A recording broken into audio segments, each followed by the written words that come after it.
So after that fight, I knew it was kind of just gonna be shaky. I was like, man, I didn't mean to bring in the new year like this. And so from that time, really nothing much cracked off. Really, it was just kind of like in the hood, waking up every day, just kind of going through the motions. Just doing regular stuff that I've been doing, smoking and just kind of just riding around, seeing who to hang with and what's going on. Really wasn't nothing much going on. But there's one particular night we ended up going to a concert, and me and my brother, what I'm saying, we usually don't make, really dumb mistakes together, especially since a kid. We always move kind of smart. But one night he was just kind of like, bring the strap. So we go to the concert and he tell me to bring the strap. I brought it, because he let me hold it down for the crib, because I was still staying back at my dude's crib. And he was kind of just around, doing what he do. But he picked me up. I brought the strap out. And I could just remember getting in the car. And we went to the concert.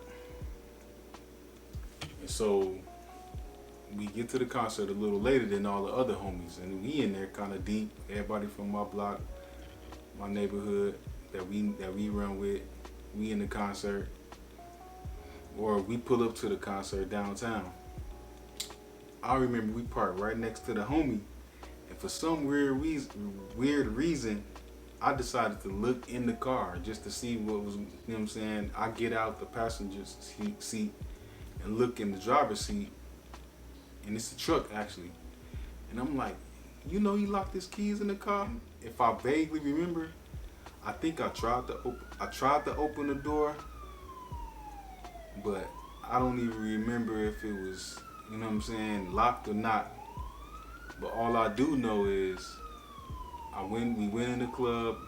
I told the homie, like, somebody locked your keys in the door, in the car, or in the ignition. He was like, word. So he didn't even care at the time. So we just partying in the club, the concert going on and all of that. Next thing you know, we leave the club. Some more fights break out with a couple of the little guys. Bam, we get to the car or the truck. And he like, dang, I did lock my keys in the truck. Somebody else did that. He let hold the keys. So he like, run me to such and such to get a spare key. Where he stayed was way up, far from downtown. At least in my mind at that time. I'm like, so anyway, me and my brother just agreed to drive him to get his spare key so he can unlock the car, because I guess he didn't want to bust the window. So he had some guys wait on him downtown until he got back, at least, right? But anyway, we make it all the way out to the car, all the way out to his crib.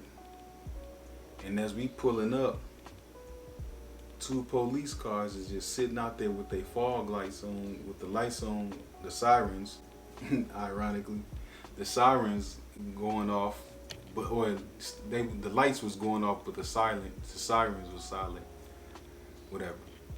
Try to say that 3 times. But he goes in, boom, get the key. He spent about 10 minutes in there.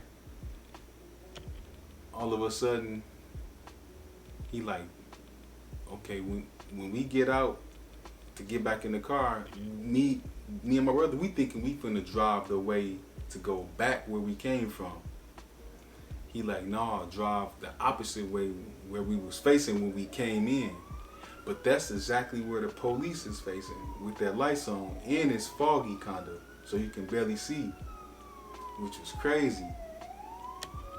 I was like, why would you tell us to go that way? Why wouldn't you just ask us to go back to, the way we came, especially if we trying to hurry up and get back downtown to get the key, or get the key to the car so they, But God had other plans.